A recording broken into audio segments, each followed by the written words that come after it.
ನಮಸ್ಕಾರ ಸ್ನೇಹಿತರೆ, welcome to my YouTube channel Kanakaloka. ಇದು ಅಡೋಬ್ ಪೇಜ್ ಮೇಕರ್ ಇಂಟ್ರೊಡಕ್ಷನ್ನ ಭಾಗ 2. ಈ ವಿಡಿಯೋದಲ್ಲಿ ಅಡೋಬ್ ಪೇಜ್ ಮೇಕರಲ್ಲಿ ಪೇಜ್ ಸೆಟಪ್ ಮಾಡ್ಕೊಳ್ಳೋದು ಹೇಗೆ, ಅದರ ಜೊತೆಗೆ 4 ಟೂಲ್ಗಳ ಬಗ್ಗೆ ಹೇಳಿಕೊಡ್ತಾ ಇದ್ದೀನಿ. ಮೊದಲನೇದಾಗಿ pointer tool, next hand tool, zoom tool, ಕೊನೆಯದಾಗಿ ಟೆಕ್ಸ್ಟ್ ಟೂಲ್. ಈ 4 ಟೂಲ್ಗಳನ್ನು ಬಳಸ್ಕೊಳ್ಳೋದು ಹೇಗೆ ಅಂತ ಈ ವಿಡಿಯೋದಲ್ಲಿ ತಿಳಿಸ್ಕೊಡ್ತಾ ಇದ್ದೀನಿ. ಮೊದಲನೇದಾಗಿ ಪೇಜ್ ಮೇಕರನ್ನು ಓಪನ್ ಮಾಡೋಣ. ಈ ಕಂಪ್ಯೂಟರ್ಲಿ ಇಲ್ಲಿ ನಾನು ಸ್ಟಾರ್ಟ್ ಬಟನ್ ಹಿಡಿದು 6 ಪ್ರೆಸ್ ಮಾಡ್ತೀನಿ. ರನ್ ವಿಂಡೋ ಬರುತ್ತೆ. ಇದರಲ್ಲಿ PM70 ಅಂತ ಬರೆಯೋಣ, ಬರೆದು ಓಕೆ ಅಂತ ಕೊಡೋಣ. ಅಡೋಬ್ ಪೇಜ್ ಮೇಕರ್ ಓಪನ್ ಆಗುತ್ತೆ. ಈಗ ನನಗೆ ಈ ಒಂದು ಟೆಂಪ್ಲೇಟ್ ವಿಂಡೋ ಬೇಕಾಗಿಲ್ಲ, ಕ್ಯಾನ್ಸಲ್ ಮಾಡೋಣ. ಟೆಂಪ್ಲೇಟ್ ವಿಂಡೋ ಕ್ಯಾನ್ಸಲ್ ಮಾಡಿದ್ದೀನಿ.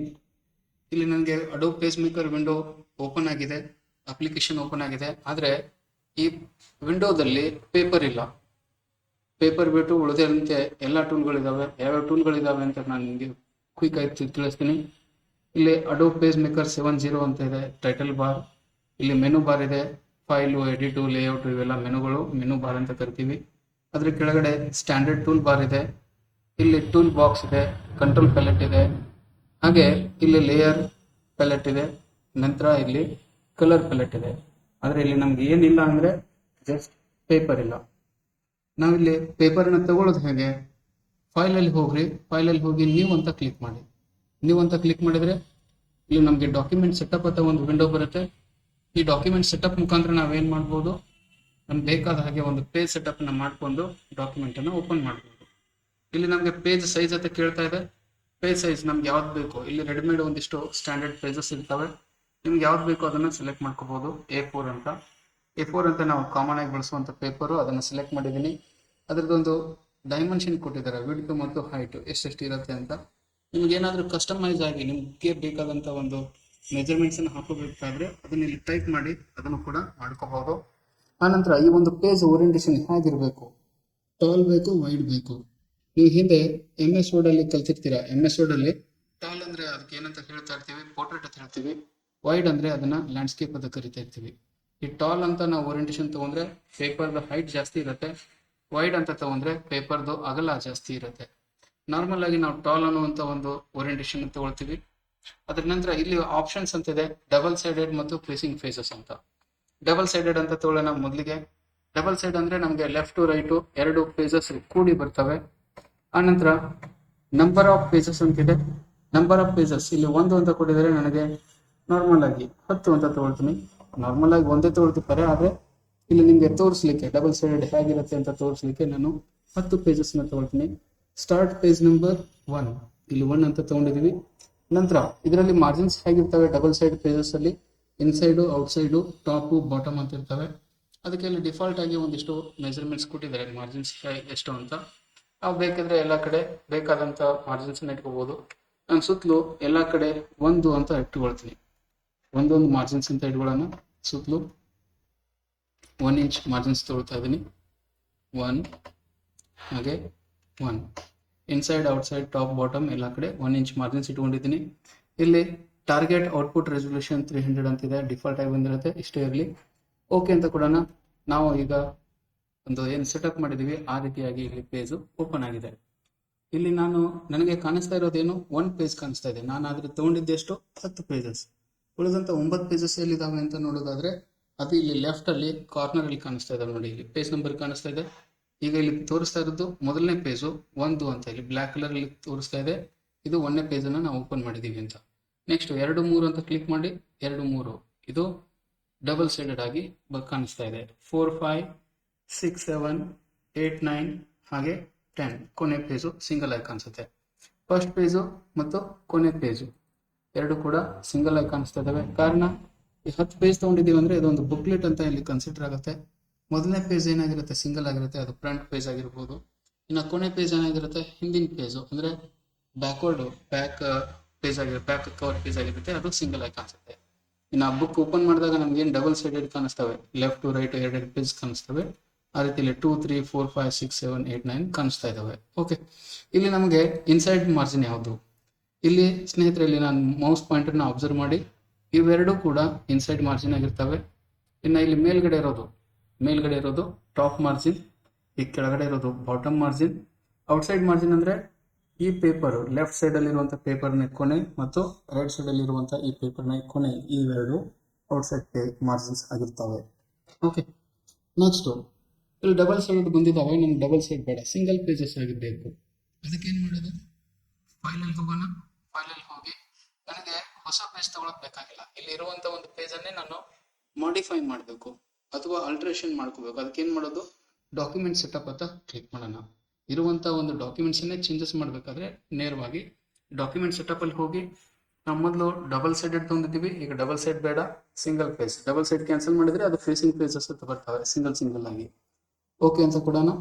ಈಗ ನೋಡಿ, ಮೊದಲೇನು ಡಬಲ್ ಸೈಡ್ ಬರ್ತಾ ಇತ್ತು, ಈಗ ಎಲ್ಲ ಅಷ್ಟು ಸಿಂಗಲ್ ಪೇಜಸ್ ಆಗಿ ಕಾಣಿಸ್ತಾ ಇದ್ದಾವೆ. ಇಲ್ಲಿ ಒಂದನೇ ಪೇಜನ್ನು ಕ್ಲಿಕ್ ಮಾಡ್ತೀನಿ, ಒಂದನೇ ಪೇಜಲ್ಲಿ ನಮ್ಗೆ ಕಾಣಿಸ್ತಾ ಇದೆ. ಇದರಲ್ಲಿ ಏನಾಗಿರ್ತವೆ, ಈಗ ಯಾವುದೇ ಪೇಜ್ ತಗೊಳ್ಳಿ ಸಿಂಗಲ್ ಆಗಿ ಕಾಣಿಸ್ತಾ ಇದ್ದಾವೆ. ಸಿಂಗಲ್ ಆಗಿದ್ದಾಗ ಇಲ್ಲಿ ಮಾರ್ಜಿನ್ಸ್ ಅನ್ನು ನಾವು ಹೇಗೆ ಕರಿಬಹುದು, ಇದು ಟಾಪ್ ಮಾರ್ಜಿನ್, ಕೆಳಗಡೆ ಇರೋದು ಬಾಟಮ್ ಮಾರ್ಜಿನ್, ಈ ಸೈಡ್ ಇರೋದು ಲೆಫ್ಟ್ ಮಾರ್ಜಿನ್, ಈ ಸೈಡಲ್ಲಿ ಇರೋದು ರೈಟ್ ಮಾರ್ಜಿನ್, ಹೀಗೆ ಸುತ್ತಲೂ ಮಾರ್ಜಿನ್ಸ್ ಬಂದಿರ್ತವೆ. ಓಕೆ, ಇದು ಪೇಜ್ ಸೆಟಪ್ ಮಾಡುವಂಥ ಒಂದು ವಿಧಾನ ಸ್ನೇಹಿತರೆ. ಇನ್ನು ಪೇಜ್ ಸೆಟಪ್ ಮಾಡಿದ್ದೀವಿ, ಇದರಲ್ಲಿ ಒಂದಿಷ್ಟು ಕಂಟೆಂಟ್ಸನ್ನು ಬರ್ಕೊಳ್ಳೋಣ. ಮೊದಲದಾಗಿ ಟೆಕ್ಸ್ಟನ್ನು ಬರ್ಕೊಳ್ತೀನಿ. ಇಲ್ಲಿ ಟೆಕ್ಸ್ಟ್ ಅಂತ ಒಂದು ಸಿಂಪಲ್ ಟೆಕ್ಸ್ಟನ್ನು ಬರೆಯೋಣ. ಏನು, ಜಸ್ಟ್ ನಾನು ಇಲ್ಲಿ ಒಂದು 2 ಲೈನ್ ಬರ್ತೀನಿ. Kanakaloka institute of computer education Muddebihal, ಇಷ್ಟು ಬರೆದಿದ್ದೀವಿ. ಇನ್ನು ಇದ್ರ ಜೊತೆಗೆ ಒಂದು ಯಾವುದೋ ಶೇಪನ್ನು ಹಾಕೊಳ್ಳೋಣ. ಫಾರ್ ಎಕ್ಸಾಂಪಲ್ ರೌಂಡ್ ಶೇಪನ್ನು ಹಾಕೊಳ್ತೀನಿ. ಇದು 2 ಐಟಮ್ಸನ್ನು, ಟೆಕ್ಸ್ಟು ಮತ್ತು ಶೇಪನ್ನು ಯಾಕೆ ತೊಗೊಂಡಿದ್ದೀನಿ ಅಂದರೆ, ಇಲ್ಲಿ ಇರುವಂಥ ಒಂದು ಪಾಯಿಂಟರ್ ಟೂಲ್ಸು, ಹ್ಯಾಂಡ್ ಟೂಲು ಮತ್ತು ಜೂಮ್ ಟೂಲನ್ನು ನಿಮಗೆ ಅರ್ಥೈಸಬೇಕಾದ್ರೆ ನನಗೆ ಇವೆರಡು ಒಂದು ಟೆಕ್ಸ್ಟ್ ಮತ್ತು ಶೇಪಿನ ಅವಶ್ಯಕತೆ ಇದೆ. ಹೀಗಾಗಿ ಟೆಕ್ಸ್ಟನ್ನು ಬರ್ಕೊಂಡಿದ್ದೀನಿ ಮತ್ತು ಶೇಪನ್ನು ತಗೊಂಡಿದ್ದೀನಿ. ಓಕೆ, ಮೊದಲೇದಾಗಿ ಪಾಯಿಂಟರ್ ಟೂಲ್ ಬಗ್ಗೆ ನೋಡ್ಕೊಳ್ಳೋಣ. ಪಾಯಿಂಟರ್ ಟೂಲ್, ಈ ಪಾಯಿಂಟರ್ ಟೂಲ್ ಏನು ಮಾಡುತ್ತೆ, ಪಾಯಿಂಟರ್ ಟೂಲು ಜಸ್ಟ್ ಮೂವ್ಮೆಂಟ್ ಮಾಡುತ್ತೆ. ಇಲ್ಲಿದೆಯಲ್ಲ, ಈ ಒಂದು ಶೇಪನ್ನು ಮೂವ್ಮೆಂಟ್ ಮಾಡಬೇಕು, ಪಾಯಿಂಟರ್ ಟೂಲನ್ನು ಬಳಸ್ತೀವಿ. ಪಾಯಿಂಟರ್ ಟೂಲನ್ನು ಸೆಲೆಕ್ಟ್ ಮಾಡಿದ್ದೀನಿ, ಸೆಲೆಕ್ಟ್ ಮಾಡಿ ಹೀಗೆ ಮೂವ್ಮೆಂಟ್ ಮಾಡ್ತಾ ಇದ್ದೀವಿ. ನಾನು ಟೆಕ್ಸ್ಟನ್ನು ಮೂವ್ಮೆಂಟ್ ಮಾಡ್ಬೋದು, ಟೆಕ್ಸ್ಟ್ ಬರ್ಕೊಂಡಿದ್ದೀವಿ, ಟೆಕ್ಸ್ಟ್ ಕ್ಲಿಪ್ಪನ್ನು ನಾನು ಮೂವ್ಮೆಂಟ್ ಮಾಡ್ಬೋದು, ಹೀಗೆ ಮೂವ್ಮೆಂಟ್. ಓಕೆ, ನೀವು ಅಷ್ಟೇ ಅಲ್ಲ, ನಾವು ಇಲ್ಲಿರುವಂಥ ಈ ಒಂದು ಈ ಟೂಲ್ ಬಾಕ್ಸನ್ನು ಮೂವ್ಮೆಂಟ್ ಮಾಡ್ಬೋದು. ಈ ಪಾಯಿಂಟರ್ನ ಒತ್ತಿಡೋದು, ನಿಮ್ಮ ಮೌಸಲ್ಲಿ ಲೆಫ್ಟ್ ಬಟನ್ನ ಒತ್ತಿಡಿದು ಯಾವ ಒಂದು ಟೂಲ್ಸನ್ನು ಸೆಲೆಕ್ಟ್ ಮಾಡಿರ್ತೀರಿ ಆ ಟೂಲ್ಸನ್ನು ನಿಮ್ಗೆ ಬೇಕಾದಲ್ಲಿಗೆ ಡ್ರ್ಯಾಗ್ ಮಾಡ್ಬೋದು ಅಥವಾ ಮೂವ್ಮೆಂಟ್ ಮಾಡ್ಬೋದು. ಈ ಕಂಟ್ರೋಲ್ ಪ್ಯಾಲೆಟನ್ನು ಮೂವ್ಮೆಂಟ್ ಮಾಡ್ಬೋದು, ಹೀಗೆ ಮೇಲೆ ಕೆಳಗಡೆ ಯಾವ ರೀತಿ ಬೇಕೋ ಹಾಗೆ ಮೂವ್ಮೆಂಟ್ ಮಾಡ್ಬೋದು. ಪ್ರತಿಯೊಂದನ್ನು ಈ ಪಾಯಿಂಟರ್ ಟೂಲನ್ನು ಬಳಸ್ಕೊಂಡು ನಾವು ಮೂವ್ಮೆಂಟ್ ಮಾಡ್ಬೋದು. ನೋಡಿ, ಪಾಯಿಂಟರ್ ಟೂಲ್ಗೆ ಒಂದು ಶಾರ್ಟ್ಕಟ್ ಕೀ ಇದೆ. ಅದು ಯಾವುದು ಅಂದರೆ, ನಿಮ್ಮ ಕೀಬೋರ್ಡಲ್ಲಿ ಫಂಕ್ಷನ್ ಕೀಸ್ ಇದ್ದಾವೆ, F1 to F2, ಅದರಲ್ಲಿ F9 ಅಂತ ಪ್ರೆಸ್ ಮಾಡಿ. ಈಗ ನೋಡಿ, ನಾನು ಟೆಕ್ಸ್ಟ್ ಟೂಲನ್ನು ಸೆಲೆಕ್ಟ್ ಮಾಡಿದ್ದೀನಿ. ಟೆಕ್ಸ್ಟ್ ಟೂಲಿಂದ ನಾನು ನೇರವಾಗಿ ಪಾಯಿಂಟರ್ ಟೂಲನ್ನು ಸೆಲೆಕ್ಟ್ ಮಾಡ್ಕೋಬೇಕು. ಅದಕ್ಕೇನು ಮಾಡೋದು, ನಿಮ್ಮ ಕೀಬೋರ್ಡಲ್ಲಿರುವಂಥ ಫಂಕ್ಷನ್ ಕೀಯಲ್ಲಿ F9 ಅನ್ನು ಪ್ರೆಸ್ ಮಾಡಿ ಪಾಯಿಂಟರ್ ಟೂಲ್ ಸೆಲೆಕ್ಟ್ ಆಗುತ್ತೆ. ಇದರಿಂದ ಏನು ಮಾಡ್ಬೋದು, ಈ ಒಂದು ಪಾಯಿಂಟರ್ ಟೂಲನ್ನು ಬಳಸ್ಕೊಂಡು ನಮ್ಗೆ ಬೇಕಾದಂಥ ಪೇಜಸ್ಸನ್ನು ಓಪನ್ ಮಾಡ್ಬೋದು. ಹಾಗೆ ಇಲ್ಲಿರುವಂಥ ಎಲಿಮೆಂಟ್ಸು ಅಥವಾ ಕ್ಲಿಪ್ಸನ್ನು ನಾವು ಮೂವ್ಮೆಂಟ್ ಮಾಡ್ಬೋದು. ಓಕೆ, ಇದು ಪಾಯಿಂಟರ್ ಟೂಲ್. ನೆಕ್ಸ್ಟ್ ನೋಡ್ಕೊಳ್ಳೋಣ. ಇಲ್ಲಿ ನಮ್ಗೆ ಪೇಜ್ ಏನಾಗಿದೆ, ತುಂಬ ಚಿಕ್ಕದಾಗಿ ಕಾಣಿಸ್ತಾ ಇದೆ. ಚಿಕ್ಕದಾಗಿದ್ರೆ ಪೇಜ್ ಪೂರ್ತಿ ಕಾಣಿಸ್ತಾ ಇದೆ, ಇದನ್ನ ನಾವು ಫಿಟ್ ಇನ್ ವಿಂಡೋ ಅಂತ ಹೇಳ್ತೀವಿ. ಆದರೆ ಇದು ಆ್ಯಕ್ಚುಯಲ್ ಸೈಜ್ ಅಲ್ಲ. ಈ ಪೇಪರ್ ಏನಾಗಿದೆ, ಸಿಂಕ್ ಆಗಿ ಚಿಕ್ಕದಾಗಿ ನಮಗೆ ಕಾಣಿಸ್ತಾ ಇದೆ. ಈ ಪೇಪರ್ನ ದೊಡ್ಡದು ಸಂದು ಮಾಡಿಕೊಂಡು ನೋಡ್ಕೋಬೇಕು. ಅದಕ್ಕೆ ಏನು ಮಾಡೋದು, ಅದಕ್ಕೆ ನಾವು ಝೂಮ್ ಟೂಲನ್ನು ಬಳಸ್ತೀವಿ. ಝೂಮ್ ಟೂಲನ್ನು ಬಳಸ್ಕೊಂಡು ದೊಡ್ಡದು ಸಂದು ಮಾಡ್ಬೋದು. ಇಲ್ಲಿ ಝೂಮ್ ಟೂಲ್ ಬಳಸಲಿಕ್ಕೆ ನಮಗೊಂದು ಶಾರ್ಟ್ಕಟ್ ಕೀ ಬರುತ್ತೆ. ಈಗ ನಾನು ಪಾಯಿಂಟರ್ನ ಸೆಲೆಕ್ಟ್ ಮಾಡಿದ್ದೀನಿ. ನೆಕ್ಸ್ಟ್ ನಾನು ಝೂಮ್ ಟೂಲನ್ನು ಸೆಲೆಕ್ಟ್ ಮಾಡ್ಕೋಬೇಕು. ಝೂಮ್ ಟೂಲ್ ಸೆಲೆಕ್ಟ್ ಮಾಡ್ಕೊಳ್ಳಿಕ್ಕೆ ಏನಿದೆ, ಡೈರೆಕ್ಟ್ ಆಗಿ ಈ ಪಾಯಿಂಟರಿಂದ ಬಂದು ನೀವು ಝೂಮ್ ಟೂಲ್ ಮೇಲೆ ಇಲ್ಲಿ ಕ್ಲಿಕ್ ಮಾಡಿ, ಟೂಲ್ ಬಾಕ್ಸ್ ಅಲ್ಲಿ ಈ ಕೆಳಗಡೆ ಇದೆಯಲ್ಲ, ಇದು ಝೂಮ್ ಟೂಲ್, ಕ್ಲಿಕ್ ಮಾಡಿ ಝೂಮ್ ಟೂಲ್ ಬರುತ್ತೆ. ಡಿಫಾಲ್ಟ್ ಆಗಿ ಇಲ್ಲಿ ಪ್ಲಸ್ ಚಿಹ್ನೆ ಬಂದಿದೆ, ಒಂದು ಏನು ಮ್ಯಾಗ್ನಿಫೈಯರ್ ತರ ಒಂದು ಸಿಂಬಲ್ ಬಂದು ಅದರಲ್ಲಿ ಪ್ಲಸ್ ಇದೆ. ಪ್ಲಸ್ ಇದೆ ಅಂದ್ರೆ ಏನಾಗುತ್ತೆ, ಇದ್ರ ಮೇಲೆ ಕ್ಲಿಕ್ ಮಾಡಿದಾಗ ಇದು ದೊಡ್ಡದಾಗುತ್ತೆ, ಪೇಜು ದೊಡ್ಡದಾಗ್ತಾ ಇದೆ. ಆಗ್ತಾ ಇದೆಯಾ, ಇದು ಝೂಮ್ ಇನ್ ಅಂತ ಹೇಳ್ತೀವಿ. ಪೇಪರ್ ದೊಡ್ಡದಾದ್ರೆ ಝೂಮ್ ಇನ್. ಇಷ್ಟು ದೊಡ್ಡದಾಗಿದೆ, ಇದನ್ನ ಚಿಕ್ಕದು ಮಾಡೋದು ಹೇಗೆ? ಚಿಕ್ಕದು ಮಾಡ್ಲಿಕ್ಕೆ ನಮಗೆ ಇಲ್ಲಿ ನೋಡಿ, ಇಲ್ಲಿ ಮೇಲ್ಗಡೆ ಒಂದು ಸ್ಟ್ಯಾಂಡರ್ಡ್ ಟೂಲ್ ಬಾರ್ ಕಾಣಿಸ್ತಾ ಇದೆ. ಸ್ಟ್ಯಾಂಡರ್ಡ್ ಟೂಲ್ ಬಾರ್ ಅಲ್ಲಿ ಇಲ್ಲಿ ಪ್ಲಸ್ ಇದೆ, ಮೈನಸ್ ಇದೆ, 100% ಇದೆ. ಹಾಗೆ ಇಲ್ಲಿ ಒಂದು ಪೇಜ್ ಕೊಟ್ಟು ಸುತ್ತಲೂ 4 ಬದಿಯಲ್ಲೂ ಕೂಡ ಆರೋ ಮಾರ್ಕ್ ಇದಾವೆ. ಈ ಒಂದು 4 ಆಪ್ಷನ್ಸ್ನ ಬಳಸ್ಕೊಂಡು ಪೇಜನ್ನು ಬೇರೆ ಬೇರೆ ಸೈಜಲ್ಲಿ ಮಾಡ್ಕೋಬಹುದು. ಈ ಪ್ಲಸ್ ಅಂತಿದೆ, ಪ್ಲಸ್ ಇದ್ರೆ ಏನಾಗುತ್ತೆ, ಇದು ದೊಡ್ಡದಾಗುತ್ತೆ. ಇನ್ನು ಮೈನಸ್ ಅಂತ ಕ್ಲಿಕ್ ಮಾಡೋಣ, ಇದೇನಾಗುತ್ತೆ, ಝೂಮ್ ಔಟ್ ಮಾಡುತ್ತೆ, ಪೇಪರು ಝೂಮ್ ಔಟ್ ಆಗುತ್ತೆ. ಪ್ಲಸ್ ಅಂದರೆ ಝೂಮ್ ಇನ್, ಪ್ಲಸ್ ಅಂತ ಕ್ಲಿಕ್ ಮಾಡಿದಾಗೆಲ್ಲ ಝೂಮ್ ಇನ್ ಆಗುತ್ತೆ. ಮೈನಸ್ ಅಂತ ಸೆಲೆಕ್ಟ್ ಮಾಡಿ ನೀವು ಕ್ಲಿಕ್ ಮಾಡಿ, ಅದು ಮೈನಸ್ ಆಗ್ತಾ ಇರುತ್ತೆ, ಅಂದರೆ ಝೂಮ್ ಔಟ್ ಆಗುತ್ತೆ ಮೈನಸ್ ಅಂತ ಕ್ಲಿಕ್ ಮಾಡಿದರೆ. ಇಲ್ಲಿ 100 ಅಂತ ಇದೆ, 100 ಅಂದ್ರೆ ಏನಾಗುತ್ತೆ ರೀ, ಇದು ಆಕ್ಚುಯಲ್ ಸೈಜ್ ಆಗುತ್ತೆ, ಪೇಪರು ಆಕ್ಚುಯಲ್ ಸೈಜ್ ಬರುತ್ತೆ. ಇದು ಆಕ್ಚುಯಲ್ ಸೈಜ್, ಪೇಪರ್ದು ಆಕ್ಚುಯಲ್ ಸೈಜ್. ಹಾಗೆ ಇಲ್ಲಿ 100 ಅಂದ್ರೆ ಆಕ್ಚುಯಲ್ ಸೈಜ್ ಆಯ್ತು. ಇನ್ನು ಪಕ್ಕದಲ್ಲಿ ಇನ್ನೊಂದಿದೆ, ಇಲ್ಲಿ ಫಿಟ್ ಇನ್ ವಿಂಡೋ ಅಂತ ಕರಿತೀವಿ. ಈ ಒಂದು ಆಪ್ಷನ್ ಕ್ಲಿಕ್ ಮಾಡಿದ್ರೆ ಏನಾಗುತ್ತೆ, ಪೇಪರ್ ಪೂರ್ತಿಯಾಗಿ ನಮ್ಮ ವಿಂಡೋದಲ್ಲಿ ಕಾಣಿಸುತ್ತೆ. ಓಕೆ, ಈಗ ನನಗೆ ಈ ಝೂಮ್ ಟೂಲಿಂದ ಇದನ್ನು ಮಾಡಿದ್ದಾಯಿತು. ಝೂಮ್ ಟೂಲ್ಗೆ ನಮಗೊಂದು ಶಾರ್ಟ್ಕಟ್ ಕೀ ಇದೆ. ನಾನೀಗ ಮತ್ತೆ ಪಾಯಿಂಟರ್ ಟೂಲ್ ಅಂತ ತೊಳ್ತೀನಿ. ಪಾಯಿಂಟರ್ ಟೂಲಿಂದ ನೇರವಾಗಿ ಝೂಮ್ ಟೂಲ್ ಸೆಲೆಕ್ಟ್ ಆಗಬೇಕು. ಅದಕ್ಕೇನು ಒಂದು shortcut key Alt Shift F7 ಅಂತ ಪ್ರೆಸ್ ಮಾಡಬೇಕು. ನಿಮ್ಮ ಕೀಬೋರ್ಡಲ್ಲಿ ಲೆಫ್ಟ್ ಸೈಡಲ್ಲಿ ಇರುವಂಥ Alt ಮತ್ತು ಶಿಫ್ಟ್ ಅನ್ನು ನೀವು ಬಳಸಬೇಕಾಗುತ್ತೆ. ರೈಟ್ ಸೈಡಲ್ಲಿ ಇರೋದನ್ನು ಬಳಸಿದ್ರೆ ಒಂದು ಶಾರ್ಟ್ಕಟ್ ಕೀ ವರ್ಕ್ ಆಗಲ್ಲ. ಲೆಫ್ಟ್ ಸೈಡಲ್ಲಿ ಇರುವಂಥದ್ದು ನಿಮ್ಮ ಕೀಬೋರ್ಡಲ್ಲಿ Alt Shift ಮತ್ತು F7 ಪ್ರೆಸ್ ಮಾಡಿ ಝೂಮ್ ಟೂಲ್ ಸೆಲೆಕ್ಟ್ ಆಗುತ್ತೆ. ಝೂಮ್ ಟೂಲ್ ಬಂದಿದೆಯಲ್ಲ, ಇದರಿಂದ ನಾವು ಇವೆಲ್ಲ ಆಪ್ಷನ್ನ ಬಳಸ್ಕೋಬಹುದು. ಓಕೆ, ಅರ್ಥ ಆಯಿತು ಅಂತ ಅಂದ್ಕೊಳ್ತೀನಿ. ಈ ಒಂದು ಝೂಮ್ ಟೂಲ್ ಬದಲಾಗಿ ನಾವು ಪಾಯಿಂಟರ್ನ ಸೆಲೆಕ್ಟ್ ಮಾಡ್ಕೊಂಡು ಪಾಯಿಂಟರ್ನ ತಗೊಂಡು ಪಾಯಿಂಟರ್ ಮುಖಾಂತರ ಕೆಲವೊಂದು ಶಾರ್ಟ್ಕಟ್ ಕೀಸನ್ನು ಬಳಸ್ಕೊಂಡು ಕೂಡ ಈ ಪೇಪರ್ನ ದೊಡ್ಡದು ಸಣ್ಣದು ಮಾಡ್ಕೋಬಹುದು. ಅದು ಹೇಗೆ, ನಿಮ್ಮ ಕೀಬೋರ್ಡಿಂದ Ctrl+ ತಪ್ಪ ಮಾಡಿ ಝೂಮ್ ಇನ್ ಆಗುತ್ತೆ, ಪೇಪರ್ ಝೂಮ್ ಇನ್ ಆಗ್ತಾ ಇದೆ. Ctrl+ ಅಂದ್ರೇನು, ನಿಮ್ಮ ಕೀಬೋರ್ಡಲ್ಲಿ ಇರುವಂಥ ಲೆಫ್ಟ್ ಕಂಟ್ರೋಲ್ ಬಟನ್ನ ಬಳಸಬೇಕು ನಿಮ್ಮ. ಹಾಗೆ ಅದೇ ಕಂಟ್ರೋಲ್ ಬಟನ್ ಹಿಡಿದು ಇಲ್ಲಿ ಪ್ಲಸ್ ಅಂದ್ರೆ ಯಾವುದು, ನಿಮ್ಮ ಕೀಬೋರ್ಡಲ್ಲಿ ಈಕ್ವಲ್ ಮತ್ತು ಪ್ಲಸ್ ಅಂತ ಡಬಲ್ ಮಲ್ಟಿ ಸಿಂಬಾಲಿಕ್ ಕೀ ಇದೆಯಲ್ಲ, ಅದರಲ್ಲಿರುವಂಥ ಪ್ಲಸ್ ಅನ್ನ ಪ್ರೆಸ್ ಮಾಡಬೇಕು. ಹಾಗೆ ಅದರ ಪಕ್ಕದಲ್ಲಿ ಮೈನಸ್ ಚಿಹ್ನೆ ಇದೆ, ಕಂಟ್ರೋಲ್ ಹಿಡಿದು ಮೈನಸ್ ಅಂತ ಪ್ರೆಸ್ ಮಾಡಿ ಇದು ಝೂಮ್ ಔಟ್ ಆಗುತ್ತೆ. Ctrl+ ಅಂದ್ರೆ ಪೇಪರ್ ದೊಡ್ಡದಾಗುತ್ತೆ, Ctrl- ಅಂದ್ರೆ ಪೇಪರ್ ಸಣ್ಣದಾಗುತ್ತೆ. Ctrl0 ಅಂತ ಹೊಡೆದ್ರೆ ಫಿಟ್ ಇನ್ ವಿಂಡೋ ಆಗುತ್ತೆ. Ctrl1 ಅಂತ ಹೊಡಿರಿ, ಇದು ಆಕ್ಚುಯಲ್ ಸೈಜ್ ಆಗುತ್ತೆ. Ctrl1 ಅಂದ್ರೆ ಏನ್ರಿ, ಆಕ್ಚುಯಲ್ ಸೈಜ್. Ctrl0 ಅಂದ್ರೆ ಫಿಟ್ ಇನ್ ವಿಂಡೋ. ಇವು ಝೂಮ್ ಇನ್, ಝೂಮ್ ಔಟ್ ಮತ್ತೆ ಆಕ್ಚುಯಲ್ ಸೈಜ್ ಮಾಡಲಿಕ್ಕೆ ಇರುವಂಥ ಒಂದು ಶಾರ್ಟ್ಕಟ್ ಕೀಸ್. ಓಕೆ, ಸರಿ. ಈಗ ನಮ್ಮ ಪೇಪರ್ನ ಇಷ್ಟೇ ನೋಡ್ಕೊಳ್ಳೋದಾ? ಇಷ್ಟೇ ಅಲ್ಲ, ಇನ್ನೂ ಬಹಳಷ್ಟಿದೆ. ಇಲ್ಲಿ ನಿಮ್ಮ ಮೌಸಿಂದ ರೈಟ್ ಬಟನ್ ಕ್ಲಿಕ್ ಮಾಡ್ರಿ. ಇದರಲ್ಲಿ ನಿಮಗೆ ಇನ್ನೊಂದಿಷ್ಟು ಆಪ್ಷನ್ಸ್ ಕಾಣಿಸುತ್ತೆ ನೋಡ್ರಿ. ಇಲ್ಲಿ ನಮಗೆ ಎಂಟೈರ್ ಪೇಸ್ಟ್ ಬೋರ್ಡ್ ಅಂತ ಇನ್ನೊಂದು ಆಪ್ಷನ್ ಕಾಣಿಸುತ್ತೆ. ಎಂಟೈರ್ ಪೇಸ್ಟ್ ಬೋರ್ಡ್ ಅಂತ ಕ್ಲಿಕ್ ಮಾಡಿ ಇದೇನು ತೋರಿಸುತ್ತೆ, ಪೇಸ್ಟ್ ಬೋರ್ಡ್ ಅನ್ನು ತೋರಿಸುತ್ತೆ. ಇಲ್ಲಿ ನಮ್ಮ ಪೇಪರ್ ಇರೋದೆಷ್ಟು, ಇಷ್ಟು ಮಾತ್ರ ನಮ್ಮ ಪೇಪರು. ಇದ್ರ ಪಕ್ಕದಲ್ಲಿ ಸುತ್ತಲೂ ನಮ್ಗೆ ಏನು ವೈಟ್ ಕಾಣಿಸುತ್ತೆ, ಇದು ಪೇಸ್ಟ್ ಬೋರ್ಡ್ ಅಂತ ಹೇಳ್ತೀವಿ. ಪೇಸ್ಟ್ ಬೋರ್ಡಲ್ಲಿ ಏನು ಮಾಡ್ಬೋದು, ನಾವು ಪೇಜಲ್ಲಿ ಬಳಸಿರುವಂಥ ಯಾವುದಾದ್ರೂ ಎಲಿಮೆಂಟ್ಸ್ ಬೇಡದೇ ಇದ್ರೆ ಅದನ್ನು ತೆಗೆದು ಈ ಪೇಸ್ಟ್ ಬೋರ್ಡಲ್ಲಿ ತಂದಿಟ್ಕೋಬಹುದು. ಮತ್ತೆ ಬೇಕಾದಾಗ ಅದನ್ನು ತಂದು ನಮ್ಮ ಪೇಪರಲ್ಲಿ ಅದನ್ನ ಫಿಕ್ಸ್ ಮಾಡ್ಕೋಬಹುದು, ಪೇಪರ್ಲಿ ತಂದು ಬಳಸ್ಕೋಬಹುದು. ಹೀಗೆ ಟೆಕ್ಸ್ಟನ್ನು ಕೂಡ ನಾವು ಈ ಕಡೆ ಸರಿಸಿಟ್ಕೋಬಹುದು. ಪೇಸ್ಟ್ ಬೋರ್ಡಲ್ಲಿ ಬೇಕಾದಾಗ ತಂದು ನಮ್ಮ ಪೇಜಲ್ಲಿ ಬಳಸ್ಕೋಬಹುದು. ಇದಕ್ಕೆ ನಾವು ಪೇಸ್ಟ್ ಬೋರ್ಡ್ ಅಂತ ಕರಿತೀವಿ. ಇಲ್ಲಿರೋದು ಪೇಸ್ಟ್ ಬೋರ್ಡ್. ಓಕೆ, ಹಾಗೆ ರೈಟ್ ಕ್ಲಿಕ್ ಮಾಡಿ ಇಲ್ಲಿ ಕೂಡ ನಮ್ಗೆ ಬೇರೆ ಬೇರೆ ಆಪ್ಷನ್ಸ್ ಇದಾವೆ. ಆಕ್ಚುಯಲ್ ಸೈಜ್ ಅದು ಕೊಡಿ, ಆಕ್ಚುಯಲ್ ಸೈಜ್ ಆಗುತ್ತೆ. ಫಿಟ್ ಇನ್ ವಿಂಡೋ ಅಂತ ಕೊಡಿ, ಫಿಟ್ ಇನ್ ವಿಂಡೋ ಆಗುತ್ತೆ. ಇದರಲ್ಲಿ 25% ಸೈಜ್, 25 ಸೈಜ್ ಬೇಕಾ 25. ಝೂಮ್ ಇನ್, ಝೂಮ್ ಔಟ್ ಮಾಡ್ಕೋಬಹುದು ಎಷ್ಟು ಬೇಕೋ ಅಷ್ಟು. 75 ಬೇಕಾ 75, 100 ಬೇಕಾ 100 ಅಂದ್ರೆ ಏನ್ರಿ, actual size. Right button click ಮಾಡಿ 100 ಅಂತ ತಗೊಂಡ್ರೆ ಆಕ್ಚುಯಲ್ ಸೈಜ್ ಆಗುತ್ತೆ. 100% ಆಕ್ಚುಯಲ್ ಸೈಜ್. ಹಾಗೆ ಝೂಮ್ ಇನ್ ಮಾಡ್ಬೋದು 200%, 400%, ಹೀಗೆ. ಓಕೆ, ನೆಕ್ಸ್ಟು ಈಗ ನೋಡಿ ನಮ್ಮ ಪೇಪರ್ ಏನಾಗಿದೆ, ದೊಡ್ಡದಾಗಿದೆ, ಆಕ್ಚುಯಲ್ ಸೈಜ್ ಇದೆ. ಮೇಲ್ಗಡೆ ಒಂದಿಷ್ಟು ಟೆಕ್ಸ್ಟ್ ನಮ್ದು ಇಲ್ಲಿ ಗಣಕಲೋಕ ಪೂರ್ತಿಯಾಗಿ ಕಾಣಿಸ್ತಾ ಇಲ್ಲ, ಹಾಗೆ ಒಂದಿಷ್ಟು ಪೇಪರ್ ಕೆಳಗಡೆ ಹೋಗಿದೆ. ಈ ಪೇಪರ್ನ ನಾನು ಪೂರ್ತಿಯಾಗಿ ನೋಡ್ಕೊಳ್ಳೋದು ಹೇಗೆ, ಪೇಪರ್ನ ಸರಿಸಿ ಈಗ ಮೇಲೆದು ಕೆಳಗಡೆ ಸರಿಸ್ಕೊಂಡು ಇದೆಲ್ಲ ನೋಡ್ಕೋಬೇಕು. ಅದಕ್ಕೇನಿದೆ, ಇಲ್ಲಿ ಹ್ಯಾಂಡ್ ಟೂಲ್ ಅಂತ ಇದೆ. ಹ್ಯಾಂಡ್ ಟೂಲ್ ತಗೊಂಡು ಈ ಪೇಜನ್ನು ಮೂವ್ಮೆಂಟ್ ಮಾಡ್ಬೋದು.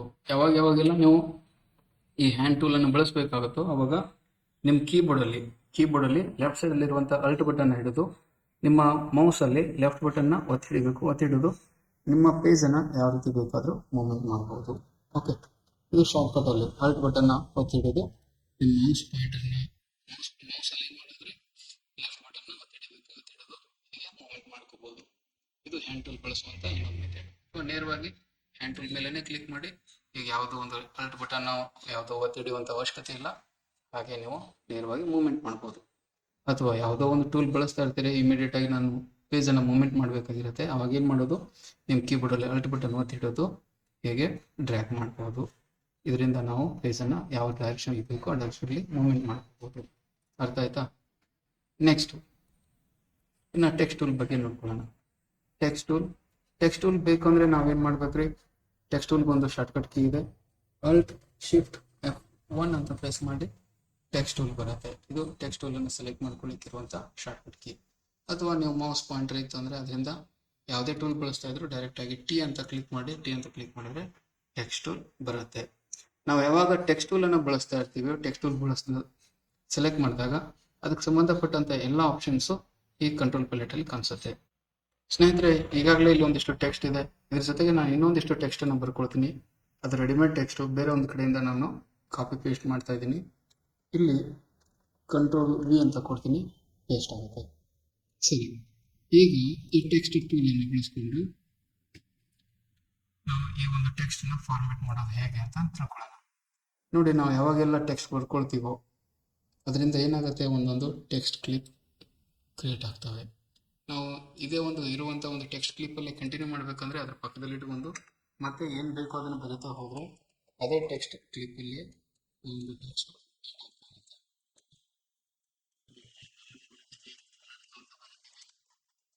ಟೆಕ್ಸ್ಟ್ ಕ್ಲಿಪ್ಪಲ್ಲಿ ನಾವು ಅದರ ಟೆಕ್ಸ್ಟನ್ನು ಸೇರಿಸ್ತಾ ಹೋಗ್ಬೋದು.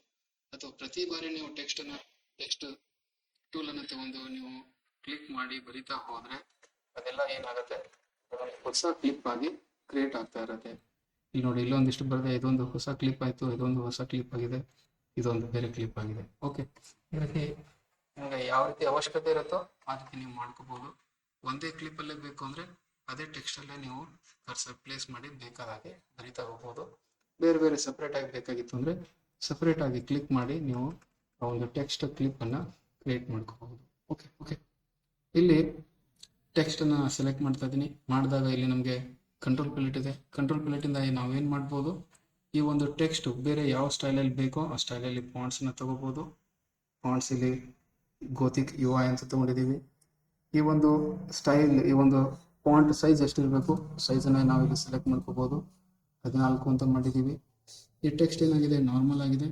ಇಲ್ಲಿ ಕೆಳಗಡೆ ಎನ್ ಅಂತ ಕಾಣಿಸ್ತಾ ಇದೆ ಕಂಟ್ರೋಲ್ ಪ್ಯಾಲೆಟಲ್ಲಿ. ಎನ್ ಅಂದ್ರೆ ಏನು, ನಾರ್ಮಲ್. ಬಿ ಅಂತ ಕ್ಲಿಕ್ ಮಾಡೋಣ, ದಪ್ಪ ಆಗ್ತವೆ. ಬಿ ಅಂದ್ರೆ ಏನ್ರಿ, ಬೋಲ್ಡ್. ಮತ್ತೆ ಕ್ಲಿಕ್ ಮಾಡಿ ತೆಳಗಾಗ್ತವೆ. ಒಂದ್ಸಲ ಕ್ಲಿಕ್ ಮಾಡಿ ದಪ್ಪ ಆಗ್ತವೆ, ಒಂದ್ಸಲ ಕ್ಲಿಕ್ ಮಾಡಿದಾಗ ತೆಳಗಾಗ್ತವೆ. ಆಯತ ಕ್ಲಿಕ್ ಮಾಡಿ ಇಟಾಲಿಕ್ ಆಗ್ತವೆ. ಮತ್ತೊಮ್ಮೆ ಆಯತ ಕ್ಲಿಕ್ ಮಾಡಿ ನೇರವಾಗಿ ಬರ್ತವೆ. ಇಲ್ಲಿ ಯು ಅಂತಂದ್ರೆ ಏನು, ಅಂಡರ್ಲೈನ್ ಬರುತ್ತೆ. ಮತ್ತೊಮ್ಮೆ ಯು ಅಂತ ಕ್ಲಿಕ್ ಮಾಡಿ ಅಂಡರ್ಲೈನ್ ಹೊರಟೋಗುತ್ತೆ. ಇಲ್ಲಿ ಆರ್ ಅಂದ್ರೆ ಏನು, ರಿವರ್ಸ್. ಈಗ ನಾವು ಬರೆದಂಥ ಟೆಕ್ಸ್ಟ್ ಏನಾಗಿದೆ, ಬ್ಲ್ಯಾಕ್ ಕಲರಲ್ಲಿ ಇದೆ. ಈ ಒಂದು ಕಲರ್ ಅಪೋಸಿಟ್ ಆಗುತ್ತೆ ಯಾವಾಗ ನಾವು ಇಲ್ಲಿ ಆರ್ ಅಂತ ಕ್ಲಿಕ್ ಮಾಡಿದಾಗ.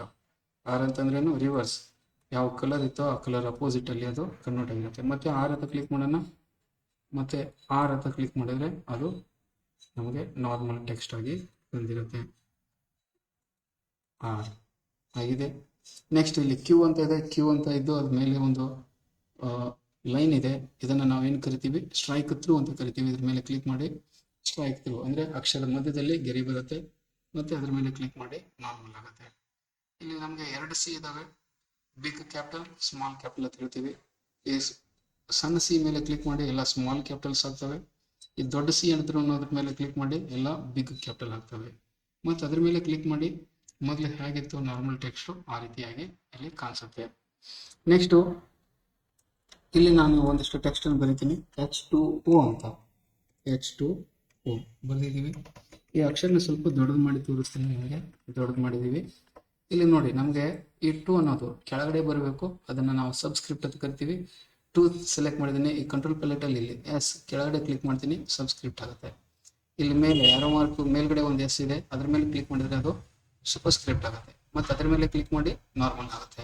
ಓಕೆ, ಇದು ಫಾಂಟ್ಸನ್ನು ನಾವು ಡಿಸೈನ್ ಮಾಡುವಂಥದ್ದು. ಫಾಂಟ್ಸ್ ನಮಗೆ ಯಾವ ರೀತಿ ಬೇಕೋ ಆ ರೀತಿ ಫಾರ್ಮ್ಯಾಟ್ ಮಾಡುವಂಥದ್ದು. ಹಾಗೆ ಇನ್ನೊಂದಿಷ್ಟು ಇದ್ದಾವೆ. ಈ ಲೈನ್ ಸ್ಪೇಸಿಂಗು ಹೆಚ್ಚು ಕಡಿಮೆ ಮಾಡ್ಕೋಬೇಕು. ಹೆಚ್ಚು ಕಡಿಮೆ ಮಾಡ್ಕೊಳ್ಳಿಕ್ಕೆ ನಮಗೆ ಇಲ್ಲಿ ಆಪ್ಷನ್ಸ್ ಇದ್ದಾವೆ. ಮತ್ತು ಟೆಕ್ಸ್ಟನ್ನು ಸೆಲೆಕ್ಟ್ ಮಾಡೋಣ. ಇಲ್ಲಿ ಕೆಳಗಡೆ ಇರೋದು, ಈ ಫಾಂಟ್ ಸೈಜ್ ಕೆಳಗಡೆ ಇರೋದು ಲೈನ್ ಸ್ಪೇಸಿಂಗ್. ಲೈನ್ ಸ್ಪೇಸಿಂಗ್ ಎಷ್ಟು ಬೇಕೋ ಅಷ್ಟು ತಗೋಬೋದು. ಹೆಚ್ಚಿಗೆ ಆಗುತ್ತೆ, ಕಡಿಮೆ ಆಗುತ್ತೆ. 28 ಕೊಡೋಣ, ಹೆಚ್ಚಾಯಿತು. ಇಲ್ಲಿ ಆಟೋ ಅಂತ ಕೊಡೋಣ. ಆಟೋ ಅಂದ್ರೇನು, ನಾರ್ಮಲ್ ಬರುತ್ತೆ. ಆ ಫಾಂಟ್ಗೆ ತಕ್ಕ ಹಾಗೆ ಒಂದು ಲೈನ್ ಸ್ಪೇಸಿಂಗ್ ಇಲ್ಲಿ ಬರುತ್ತೆ. ನೆಕ್ಸ್ಟ್ ಇಲ್ಲಿ ಟ್ರ್ಯಾಕ್ ಅಂತಿದೆ. ಇಲ್ಲಿ ನಮಗೆ 100% ನಾರ್ಮಲ್ ಅಂತಂದರೆ ಈ ಟೆಕ್ಸ್ಟು ನಾರ್ಮಲ್ ಆಗಿ ಬಂದಿರುತ್ತೆ. ಇದು ಸ್ವಲ್ಪ ವಿಡ್ತ್ ಅಗಲ ಹೆಚ್ಚಿಗೆ ಮಾಡ್ಬೋದು. 130 ಅದು ಕೂಡ ನೋಡಿ ಸ್ವಲ್ಪ ಚೇಂಜಸ್ ಆಗುತ್ತೆ ಅದ್ರ ಒಂದು ಟೆಕ್ಸ್ಟ್ ಶೇಪಲ್ಲಿ. ನಾರ್ಮಲ್ ಅದು ಕೊಡ್ರಿ ಹೀಗಾಗುತ್ತೆ. ಈ ಒಂದು ಟೆಕ್ಸ್ಟ್ ಇದರಲ್ಲಿ 80 ಅದು ಕೊಟ್ವಿ, ಮತ್ತು ಸ್ವಲ್ಪ ನೋಡಿ ಹೈಟ್ ಜಾಸ್ತಿ ಆಯಿತು, ವಿಡ್ತ್ ಕಡಿಮೆ ಆಯಿತು. ನಾರ್ಮಲ್ ಅದು ಕೂಡ ನಾರ್ಮಲ್ ಆಗಿ ಬರುತ್ತೆ. ಓಕೆ, ಆನಂತರ ಈ ಅಕ್ಷರ ಬಿಡಿ ಬಿಡಿ ಆಗಬೇಕು. ಬಿಡಿ ಬಿಡಿ ಆಗಬೇಕಂದ್ರೆ ವೆರಿ ಲೂಸ್ ಅಂತ ಕೊಡ್ರಿ. ಅಕ್ಷರ ಮಧ್ಯದಲ್ಲಿ ಒಂದಿಷ್ಟು ಜಾಗ ಕಾಣಿಸುತ್ತೆ.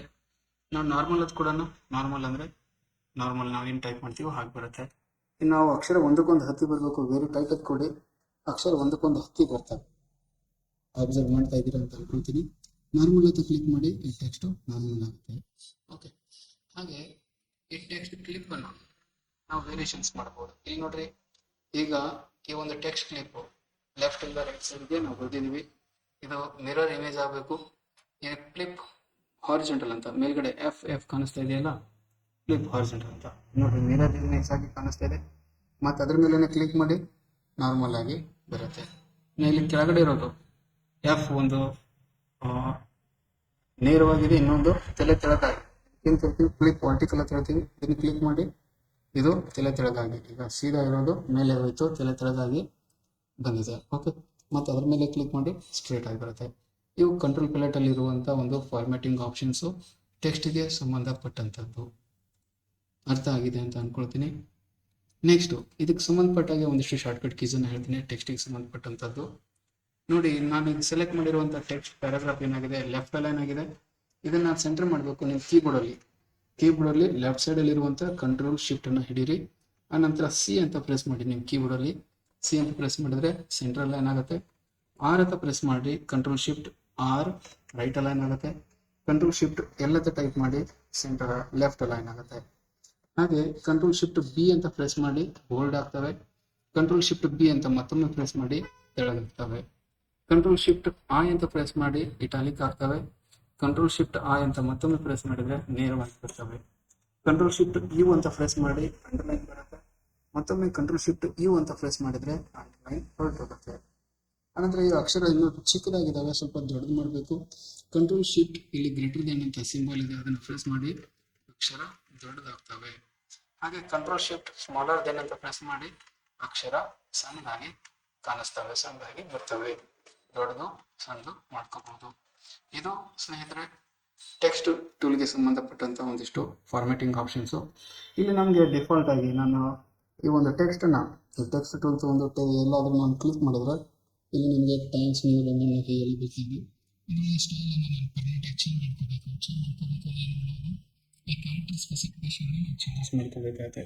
ಈ ಟೆಕ್ಸ್ಟ್ ಟೂಲ್ ಮೇಲೆ 2 ಸರಿ ಕ್ಲಿಕ್ ಮಾಡಿ ಕ್ಯಾರೆಕ್ಟರ್ ಸ್ಪೆಸಿಫಿಕೇಶನ್ ಅಂತ ಬರ್ತವೆ. ನೀವು ಡಿಫಾಲ್ಟ್ ಆಗಿ ಯಾವ್ದು ಬೇಕೋ ಅದನ್ನ ಇಲ್ಲಿ ಸೆಟ್ ಮಾಡ್ಕೋಬಹುದು. ಟೈಮ್ಸ್ ನ್ಯೂ ರೋಮನ್ ಇದೆ, ನಾವು ಬೇಕಿದ್ರೆ ಏರಿಯಲ್ಲು ಅಥವಾ ಯಾವ್ದು ಬೇಕೋ ಅದನ್ನು ಮಾಡ್ಕೋಬಹುದು. ಇಲ್ಲಿ ನಾನು ತೊಗೊಳ್ತೀನಿ, ಯಾವುದು ಬೇಕಂತ ತಗೋಬಹುದು. ಜಸ್ಟ್ ಏರಿಯಲ್ ಯೂನಿಕೋಡ್ ಅಂತ ತೊಗೊಳ್ಳೋಣ. ಸೈಜ್ ಎಷ್ಟು ಬೇಕೋ ಅಷ್ಟು ತಗೋಬಹುದು. ಇವೆಲ್ಲ ನಿಮಗೆ ಬೋಲ್ಡ್ ಬೇಕು, ಇಟಾಲಿಕ್ ಬೇಕು, ರಿವರ್ಸ್, ಬೇರೆ ಬೇರೆ ಆಪ್ಷನ್ಸ್ ಇದಾವೆ, ನೋಡ್ಕೊಳ್ಳಿ. ಅದನ್ನ ಸೆಲೆಕ್ಟ್ ಮಾಡಿ ಓಕೆ ಕೊಟ್ಟರೆ ನೀವು ಎಲ್ಲೇ ಕರ್ಸರ್ನ ಕ್ಲಿಕ್ ಮಾಡಿದ್ರು ಸಹಿತ ಯಾವ ಒಂದು ಕ್ಯಾರೆಕ್ಟರ್ ಸ್ಪೆಸಿಫಿಕೇಶನ್ ಕೊಟ್ಟಿದ್ರು ಆ ಕ್ಯಾರೆಕ್ಟರ್ ಸ್ಪೆಸಿಫಿಕೇಶನ್ಸು ಈ ಕಂಟ್ರೋಲ್ ಪ್ಲೇಟಲ್ಲಿ ಕಾಣಿಸ್ತಾ ಇರುತ್ತೆ. ಓಕೆ, ಇದಾಗಿತ್ತು ಸ್ನೇಹಿತರೆ ಅಡೋಬ್ ಪೇಜ್ ಮೇಕರ್ನ ಇಂಟ್ರೊಡಕ್ಷನ್ ಪಾರ್ಟ್ 2 ವಿಡಿಯೋ. ಇದರಲ್ಲಿ ನಿಮಗೆ ಪೇಜ್ ಸೆಟಪ್ ಮಾಡೋದು ಹೇಳ್ಕೊಟ್ಟಿದ್ದೀನಿ, ಪಾಯಿಂಟರ್ ಟೂಲ್ ಬಗ್ಗೆ ಹೇಳ್ಕೊಟ್ಟಿದ್ದೀನಿ, ನಂತರ ಜೂಮ್, ಹ್ಯಾಂಡ್ ಟೂಲ್ ಮತ್ತು ಟೆಕ್ಸ್ಟ್ ಟೂಲ್ ಬಗ್ಗೆ, ಈ 4 ಟೂಲ್ಗಳ ಬಗ್ಗೆ ಹೇಳ್ಕೊಟ್ಟಿದ್ದೀನಿ. ನಿಮಗೆಲ್ಲ ವಿಷಯ ಅರ್ಥ ಆಗಿದೆ ಅಂತ ಅಂದ್ಕೊಳ್ತೀನಿ. ನಿಮ್ಗೇನಾದರೂ ಡೌಟ್ಸ್ ಇದ್ದರೆ ಕಮೆಂಟ್ಗಳ ಮುಖಾಂತರ ಕೇಳಿ, ಅದಕ್ಕೆ ಉತ್ತರ ಕೊಡುವಂಥ ಪ್ರಯತ್ನ ಮಾಡ್ತೀನಿ. ನಿಮ್ಮ ಅನಿಸಿಕೆ ಅಭಿಪ್ರಾಯಗಳನ್ನು ಕಮೆಂಟ್ಗಳ ಮುಖಾಂತರ ತಿಳಿಸಿ. ಈ ವಿಡಿಯೋ ನಿಮಗೆ ಇಷ್ಟ ಆಗಿದ್ರೆ ಲೈಕ್ ಮಾಡಿ. ನೀವಿನ್ನೂ ನಮ್ಮ ಚಾನಲ್ಗೆ ಸಬ್ಸ್ಕ್ರೈಬ್ ಆಗಿಲ್ಲ ಅಂದರೆ ಸಬ್ಸ್ಕ್ರೈಬ್ ಆಗಿ. ಥ್ಯಾಂಕ್ ಯು ಸ್ನೇಹಿತರೆ, thanks for watching this video. ಮತ್ತೆ ಮತ್ತೊಂದು ವಿಡಿಯೋದೊಂದಿಗೆ ಭೇಟಿಯಾಗೋಣ. ಧನ್ಯವಾದಗಳು.